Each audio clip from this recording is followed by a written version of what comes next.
Phase 4 of the MCU is already shaping up to be pretty exciting.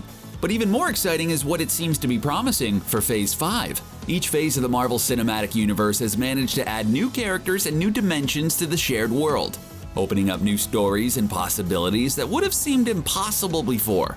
With Thanos defeated, the world of the MCU is set to expand even more with new heroes and new threats. Let's look at some of the Phase 5 characters being set up in Phase 4.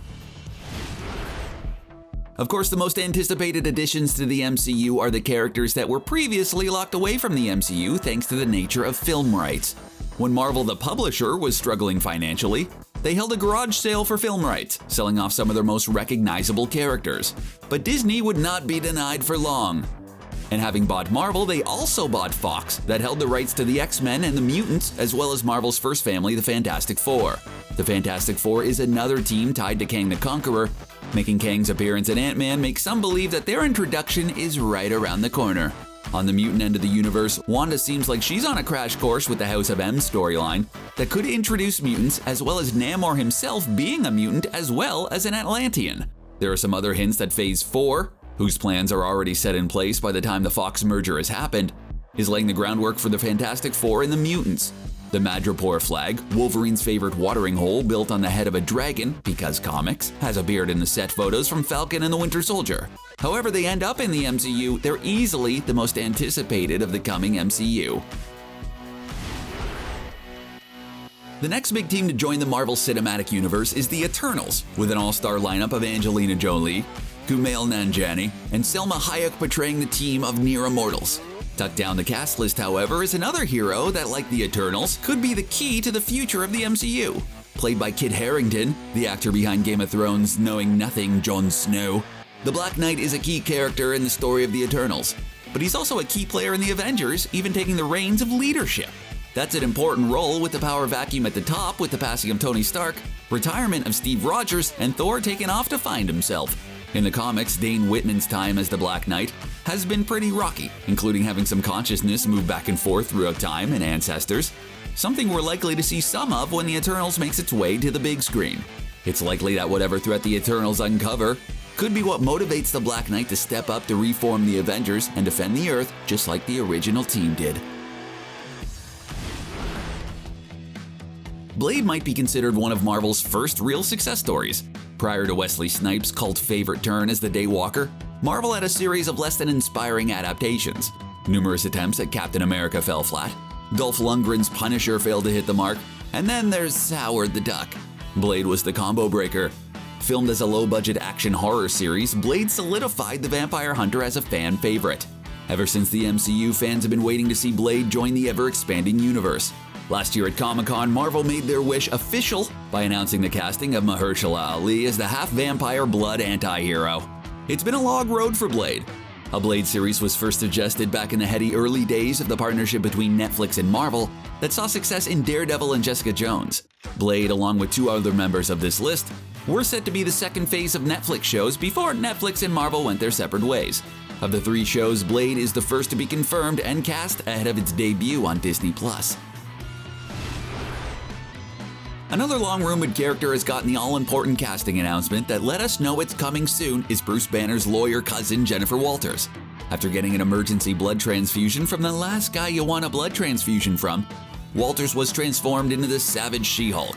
In the comics, Walters is way ahead of her conflicted cousin in coming to terms with her Hulk half, balancing She-Hulk life and life as one of Marvel's most important lawyers. If the Sokovia Accords taught superheroes anything, it's that they need a superhero lawyer on their side. She-Hulk has a lot in common with characters like Deadpool, including a tendency to break the fourth wall and being vaguely aware she's a character in a comic book. Orphan Black's Tatiana Maslany will take the role as the She-Hulk for a Disney Plus series that will follow the Phase 4 shows WandaVision, Falcon and the Winter Soldier, and Loki. Bruce Banner himself has already welcomed her into the family, with actor Mark Ruffalo responding to the announcement with a tweet welcoming his cousin to the family. Thaddeus Ross is not gonna like this. Bring on the Red Hulk!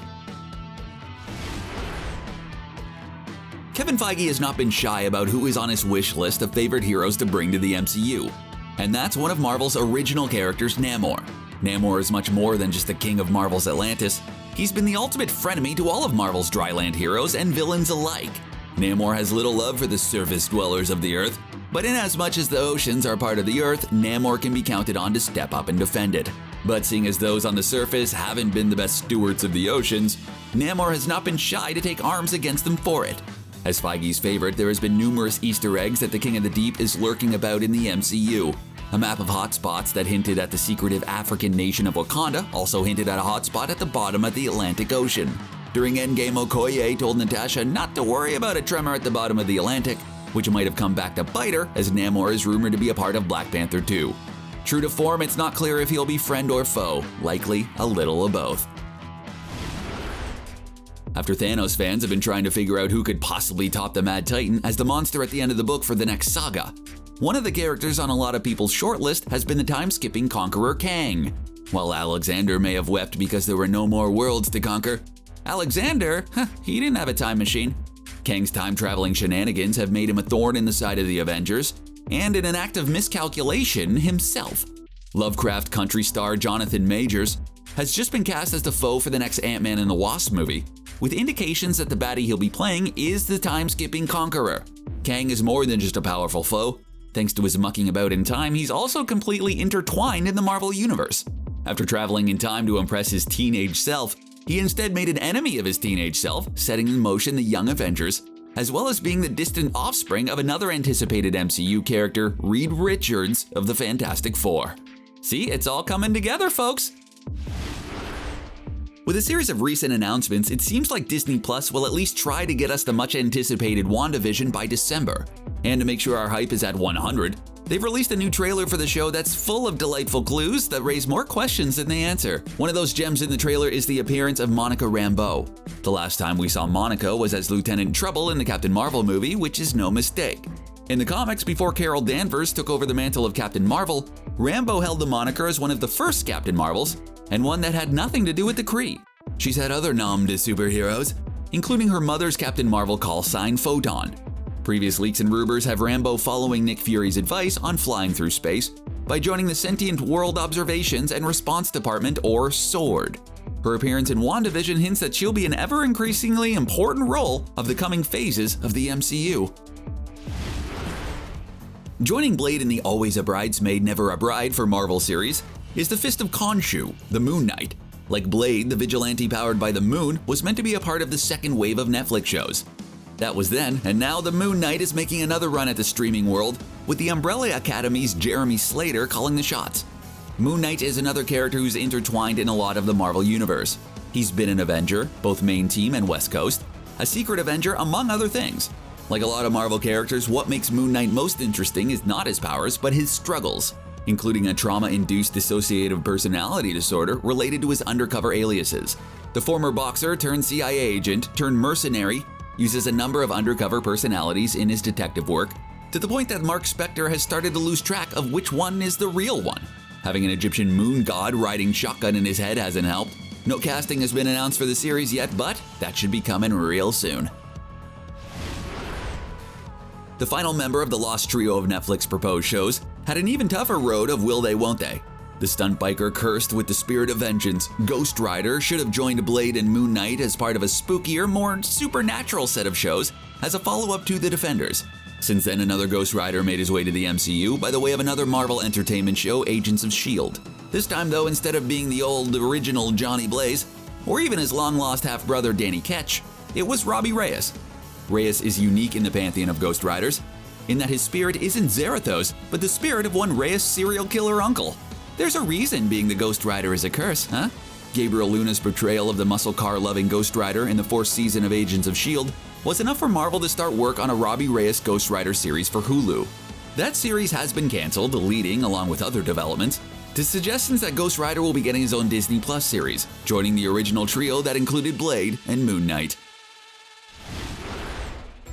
While Wong was able to summon a pretty massive army of people who all got to be Avengers for the day to take down Thanos, the core team has taken some serious hits, with at least half of the team dead or retired, and two of the other three looking for new career paths. The roster could use some refreshing. Filling the old team might not end up being the priority, but instead it's looking like youth are the future in the MCU. The groundwork is being laid for some key members of the Young Avengers. Cassie Lang, Scott Lang's daughter and future hero stature, has already been established in the Ant-Man movies. Original Avenger Hawkeye has his own Disney Plus series, where it's believed he'll be training Kate Bishop as the new Hawkeye. Casting rumors for Falcon and the Winter Soldier suggest that Carl Lumbly might be playing the role of Elijah Bradley, the Patriot.